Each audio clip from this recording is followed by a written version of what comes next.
President Biden has hit the campaign trail in earnest with the midterm elections now just 2 months away. He gave a recent speech in front of Freedom Hall in Philadelphia that ignited passions on both sides of the aisle. To discuss the speech and the impact it might have on Oklahoma elections, here's moderator Susan Cadeau with our weekly in-depth conversation featuring a special panel of guests. Susan? Thank you, Rich. Joining us today are some experts in the political field of Oklahoma. I'll introduce them to you now. We have Alicia Andrews, who is the chair of the Oklahoma State Democratic Party. We have Chad Alexander, who is a Republican strategist and the former state Republican Party chair. And then we have James Davenport, who is an associate dean of social sciences at Rose State. Thank you all for being with us. Thanks for having me. Thank you.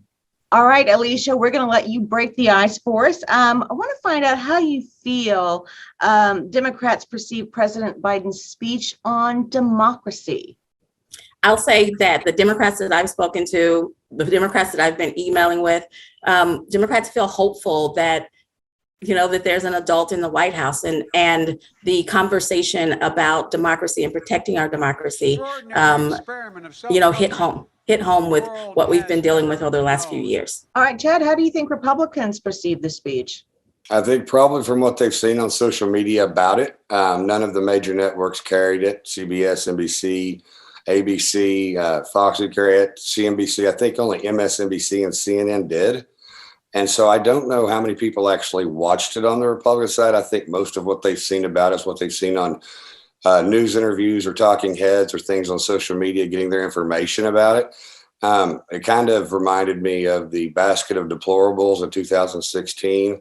A lot of people that agree with it may say rah, rah, but the people that think you're talking about them seem to be a lot more motivated when they feel insulted than people cheering people on. All right, James, I want to come to you next and talk about, Chad brought up the basket of deplorables. That kind of backfired a little bit. Everyone kind of adopted that name who felt like they were being targeted by this. What kind of impact do you think this speech might have, if any, in Oklahoma? I don't know in Oklahoma that it's going to have a huge impact one way or the other. I think just as the other two guests have kind of shown, Democrats are going to be relatively supportive of it. They're going to appreciate the president's message. Republicans, if they paid attention to it at all, did so through a filter that was relatively critical to begin with. From a Republican perspective, I don't know that it was as egregious as the basket of deplorables was, although I do think that part of the president's challenge was trying to make a separation. He tried to do this. He tried to say, look, what he called the MAGA Republicans don't represent all Republicans or even a majority, but I'm not sure that throughout the totality of his speech, I'm not sure that message really hung on, especially if you were a Republican watching it. So Alicia, I do want to ask you from a Democrat standpoint, is there a difference between what President Biden calls a MAGA Republican and a regular old Republican, I guess? So I'm going to speak as an Oklahoma Democrat because I'm in a room with a bunch of other Democrats, but as an Oklahoma Democrat, absolutely. We are a swim in Republicans. So we have Republican neighbors and friends, and we believe that there is a difference. And I personally applaud the president by making the distinction, because it's not all Republicans that are, truth deniers. There's a certain segment, and I thought it was appropriate that the president delineated that they're not all the same. So what is a MAGA Republican versus a regular Republican? What is the distinction? So I believe that a MAGA Republican had a loyalty to a person rather than the country, had a loyalty to, an ideology that's on the extreme. Whereas a Republican is just someone who disagrees with what Democrats, our platform and philosophy is. They have a separate platform philosophy. And, I believe that we need a two-party system to keep the democracy going. Chad, is there a distinction in the Republican Party, or is it everyone kind of feels the same way? What do you see from your perspective? Well, I think just asking the question kind of says a lot. I think what a MAGA Republican is probably dependent on who you're asking. And I think I agree with Professor Davenport. I think even if the distinction was trying to be put in at the first of the speech, as it kind of got lost within the speech, I think if you voted for Trump and you're a Republican, you feel like he was talking about you. I don't consider myself a threat to democracy. I don't consider my wife a threat to democracy. In fact, going to the ballot box and voting for President Trump over Joe Biden was me actually being a civic-minded person in a democratic republic. James, as someone who knows the social sciences very well, we talked about the impact in Oklahoma, and you said probably not much, but it has gotten feedback certainly nationwide. What do you see? Unity, or does it create more division? Do people overall, like Chad said, see the distinction? Or do they think, hey, if I voted for Trump, I'm a MAGA Republican? Well, I do think there's a question here, right? Does simply voting for President Trump make you what President Biden referred to as a MAGA Republican, right? Or is it something else?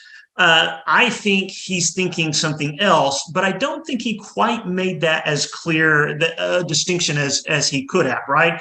I think, when you just use that phrase MAGA Republicans, well, if I'm a Republican and I voted for President Trump, I might not be like Alicia has said, I might not be someone who's like a loyal Trump and I'm going to defend him regardless of anything else. But I might have, in the two elections that he was up against someone else, I might have felt like, this is the option I'm going to go with.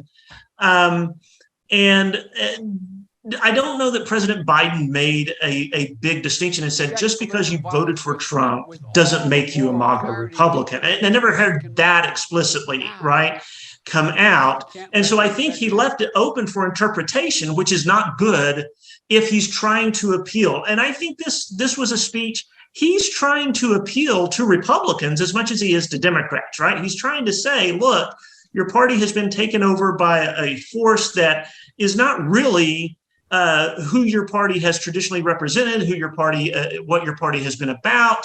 And he's trying to appeal to those more what I would call traditional Republicans that have not been excited about Trump. But I just don't think the speech was super effective in doing that. I think it was probably pretty effective, as Alicia said, at getting Democrats to say, yes, this is the right message. This is what we want our president to say. At the end of the day, I just don't think it was powerful enough to get the appeal to reach those Republicans he was trying to reach. And I don't think it had the impact he was hoping as far as influencing anything that's going to happen in November. And that's just my perspective from this. And that's not to say that I disagree with something that was said or wasn't said. It's just to say that the impact I don't think is going to be as great as the president was hoping it would be. All right, Alicia, speaking of impact, there are many other things that would have an impact, because we're talking about this speech, but there are so many other things that have happened that might have an impact on how Republicans vote in Oklahoma. I know you're a swim in Republicans in this red state.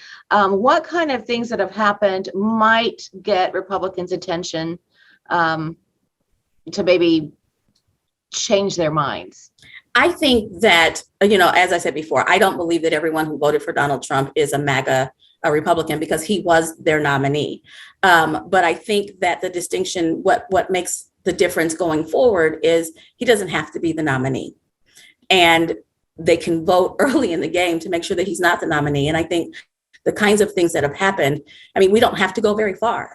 Right now, just today or yesterday, we learned that there were actually, the former president was in possession of information around nuclear capacity. He's in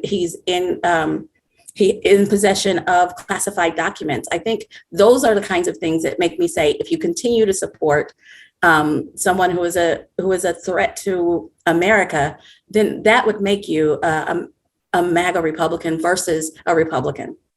Chad, do events like what Alicia just described, January 6th, the Supreme Court abortion ruling, does that get moderate Republicans' attention in Oklahoma? No, I'm telling you right now, I've done polling nationally. I've done polling in the state.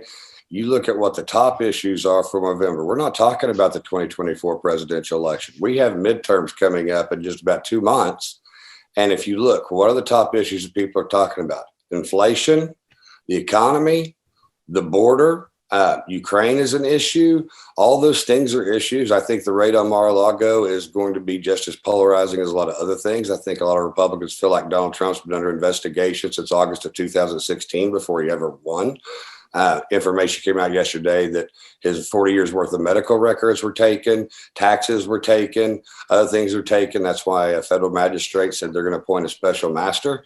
So, I mean, I think this will be an issue, but I think what you're seeing and what this was it was trying to turn the election and make it about Donald Trump in November. Their best play is to make it about Donald Trump. He's not on the ballot. So all of his supporters aren't going to be there, and try to make it about Donald Trump. But they're trying to get away. You don't want to talk about inflation if you're Joe Biden right now. You don't want to talk about the border if you're Joe Biden right now. It came out yesterday, 1 million illegal immigrants have been released into the United States. That's almost the population of Oklahoma City. It's fourth the population of Oklahoma. Those are going to be issues in November. I actually don't think we're going to be talking about this speech in a month. James, I wanted to come to you about that. What is it about? Here we are, it's 2022, and President Biden is still bringing up followers of Donald Trump, or those who are loyal to him. What is it about Donald Trump that makes him a catalyst to this day? Well, I think, as Chad said, he is a polarizing figure. There's not a lot of middle ground with Donald Trump. You're very, very supportive, or you're very, very hostile. And there aren't a lot of people kind of in the middle of, okay. And I think that what is going to be interesting, both in these elections and then the 2024 elections, is to what types of issues are going to be confronting voters. And this is why I don't think this speech is going to have as much impact. Chad is right. You have inflation. You have the economy in general. You have some international issues, the war in Ukraine, some things like that. That I think are all going to weigh on voters' minds more than this president's speech. That doesn't mean because they're weighing on their minds more, they're automatically going to vote, Republican. Mm-hmm. Although in a state like Oklahoma, I think the odds are very heavily that you're probably going to see that. I do think the Supreme Court's ruling in the Dobbs case is a little bit of a wild card. It might make some differences on the margins in some places. If you've got some kind of purple districts that you have possibly even in Oklahoma, you might see some surprises there. I don't get the sense yet. Now, again, we're still a good ways away from November. I don't get the sense yet that it has become the catalyzing issue that perhaps Democrats were hoping that it would be, but there's still time for it to develop into that. I think it's the one wild card we saw in Kansas, where voters, that's a red state also for the most part, where voters voted in what a state with a lot of pro-life elected officials said they wanted to protect some measure of abortion access in their state. And Oklahoma and Kansas aren't super different. I mean, there's some differences, but so I think that might be an issue that could play on some margins, but we don't know that for sure just yet. Alicia, you and I have spoken before. I've spoken to all of you before, but one thing I wanted to ask you is it tough trying to rally a Democratic win in Oklahoma? It is. And, I want to touch on something that Chad said a little bit earlier, that Donald Trump is not on the ballot. And I'm glad to hear him say that, since so many candidates are campaigning, so many Republican candidates are campaigning on their support of Donald Trump. It is a little bit of a challenge motivating Democrats in a state where, even the political scientists are writing us off as a one-party state. But I don't think that anybody's going to be talking about or thinking about this speech on November 8th. I agree with everybody here. I think that what people are going to be thinking about is that we were in crazy, and continue right now to be in a crazy inflation situation with regards to inflation. However, those margins are turning the corner to favorable. Gas prices have dropped nearly every day for 90 days. And those are the kinds of things that I think are going to get Democrats to the poll, because they're going to want more of that. It's those kinds of things. Yes, people are thinking about inflation and how it's hitting their pocketbook, but they're also seeing some improvement. And the rate of job creation. Those are the kinds of things, pocketbook issues, that both Democrats and Republicans are thinking about, and they're improving. And I think that's what people are going to be thinking around November 8th. They will have forgotten this speech, and the president will have made more speeches since then. All right. I'm going to leave it right there. We are out of time. I would like to thank all of you for sharing your insight with us. It was really good stuff. Thank you for being here. Thank Thank you you. for having us.